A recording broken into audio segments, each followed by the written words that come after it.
Welcome to today's news discussion. I'm Claire, and joining me is Alan. We'll be covering several major stories from around the world. Hello, Claire. Good morning to our listeners. I'm Alan. Let's start with a significant development in France. That sounds interesting. What's the story there? France has become the first country in the European Union to pass a blanket ban on social media for children under 15. The bill was approved by French lawmakers. What's the reasoning behind this ban? Was there any specific incident that triggered this decision? The move comes amid growing concerns worldwide about the harmful effects of digital content on kids. The exact details of the implementation, like age verification systems, are still being worked out. Age verification is a crucial aspect. How do they plan to enforce this ban, especially with the challenges of verifying age online? The article mentions that age verification systems will be part of the ban, but it doesn't go into the specifics of how that will be implemented. Emmanuel Macron has stated that the Constitutional Council must now rule on the measure. So it's not law yet. It still needs to pass constitutional muster. That's an important step. Exactly. Now, let's move on to another story from the United States. Okay, what's the context there? Andy Biggs, a congressman backed by Donald Trump, has won the Republican primary for Arizona governor. He'll be facing Democratic Governor Katie Hobbs in the general election. What are the implications of Biggs winning the primary, especially given his association with Trump? The reporting suggests that Biggs is considered a conservative warrior who excites the party base.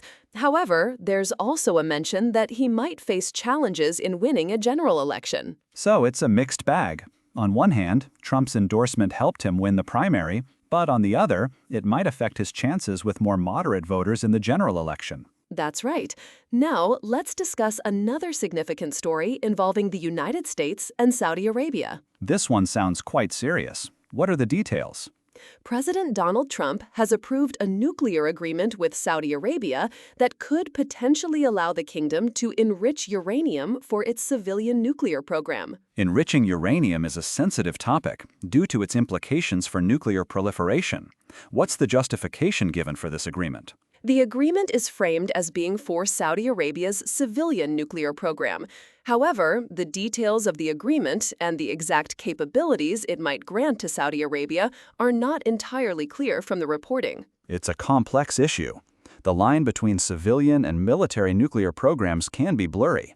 How does this fit into the broader context of U.S.-Saudi relations? The reporting doesn't go into great detail on that, but it's worth noting that the U.S. and Saudi Arabia have significant diplomatic and economic ties.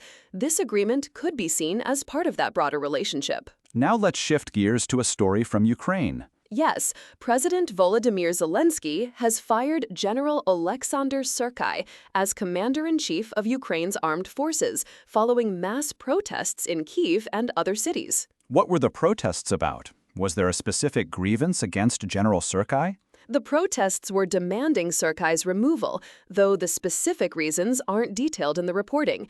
It follows days of mass protests indicating significant public pressure. This is the second major change Zelensky has made under street pressure.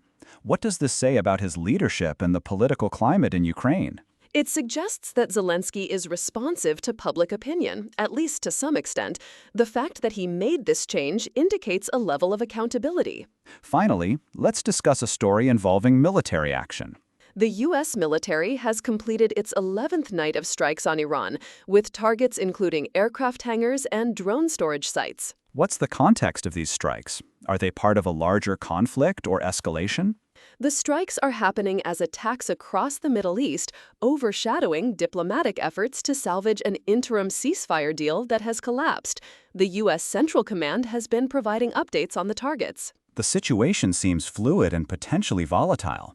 How are diplomatic efforts being affected by these ongoing military actions? The reporting indicates that the attacks are overshadowing diplomacy, suggesting that the military actions are complicating efforts to reach a ceasefire or other diplomatic solutions. It's a challenging situation, with multiple factors at play. As we wrap up today's discussion, it's clear that there are several complex stories unfolding globally. That's all for today. Thank you for listening, and we'll see you later. Goodbye.